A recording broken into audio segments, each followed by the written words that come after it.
speakers will share stories of their lived experiences and the vital wisdom they wish to impart to us. Let's start with Eunice. Oh my goodness. Take it away. Hi there.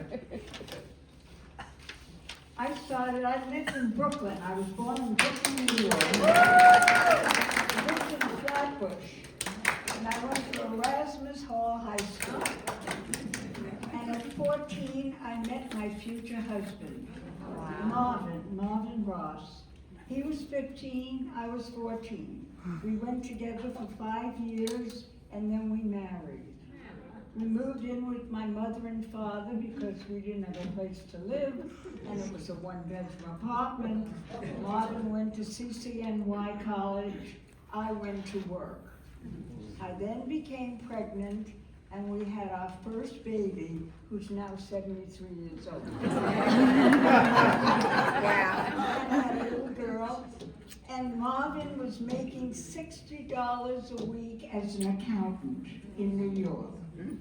And one of our friends moved to LA and said, Marvin, you gotta get out here to LA. They're paying better. It's a better place to live. So off we went with our little baby that I had, Sue Ann, and we flew to LA and started a new life. And LA was so gorgeous compared to Brooklyn. It was heaven. And sun, green, it was beautiful.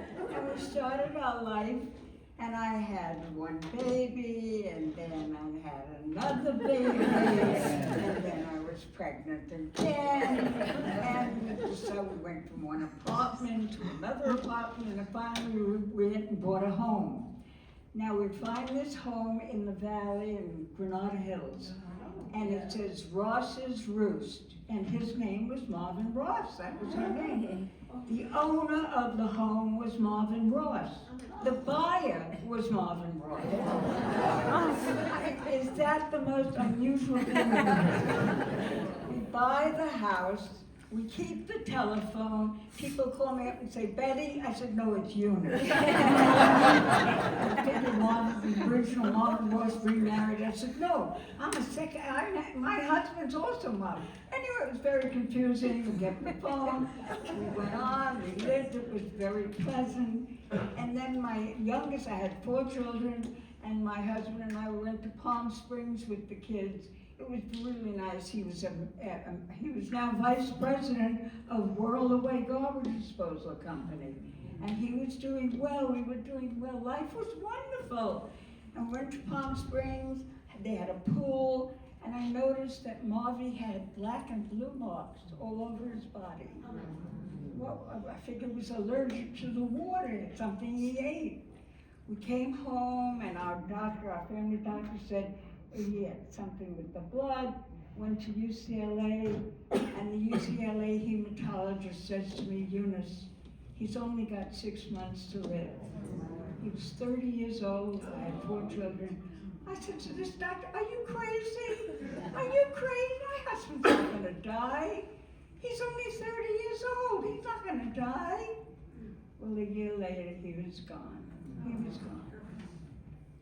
I was not a mature 30. I was very immature. I had 4 children. I had a nervous breakdown. I couldn't handle it. And I was so angry at God. I was so angry at God. How could he do this to me? But time is a healer. And 6 months later, I met this very lovely man from Florida, Stuart Deutsch. 2 of his children are here right now. He was so kind, very sweet, and we ultimately got married, and I had these 2 children. So now I have 6 children. I'm married to Stuart, but unfortunately Stuart is a gambler, and he gambles a lot. And they're calling me from Vegas, asking me for money. And I start panicking. I said, I can't handle this, I can't handle this. So away went Stuart, down number 2 went.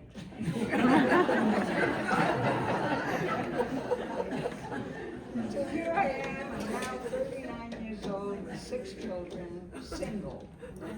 And I I thought, my mother was panicking, who's gonna marry me? No one's gonna marry me.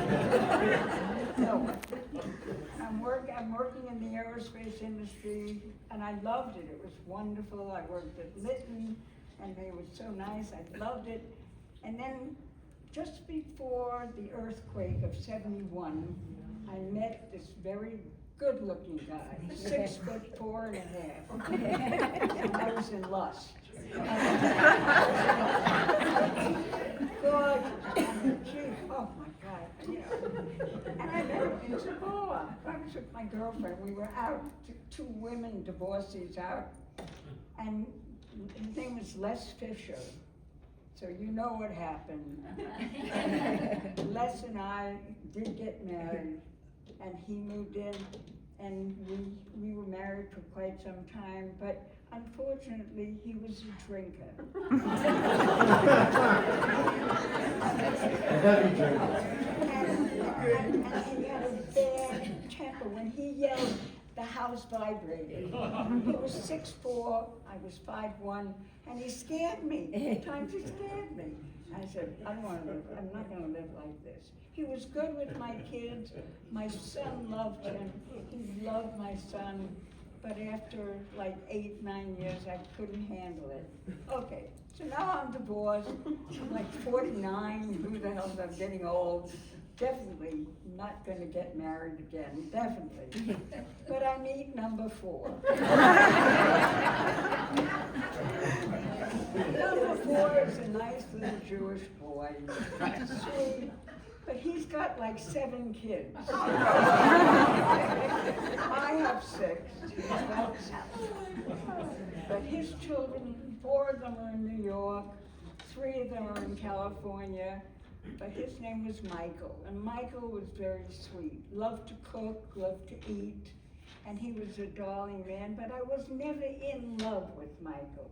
I loved him, he was my friend, but we were together for a long time.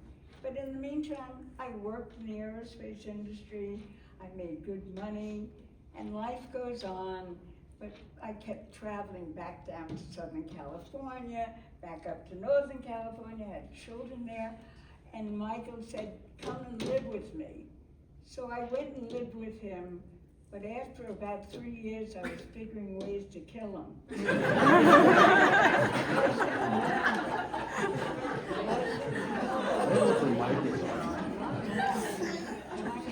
How to kill her and get away with it. I gotta get out of this place, I gotta get out. So I moved back up to Northern California where my son Jay lived. I bought a 5th wheel and I lived up there and I was very happy. Michael wasn't happy, but you know, I can't help that. The relationship petered out, we're still friends. But I lived up there with my son in a 5th wheel, lived in a 5th wheel. And then my daughter Ronnie and my son Rusty said, Ma, come to Henderson, live with us. We want you to live with us, come. So I picked up my ass and I went there. And here I am, 93, and I come up here and I'm living up here now. And it's beautiful. This is a beautiful place to live. You guys are so lucky. And basically, I had 12 grandchildren, 33 great-grandchildren, and I have 4 great-greats. I'm very lucky to still be alive. Yeah!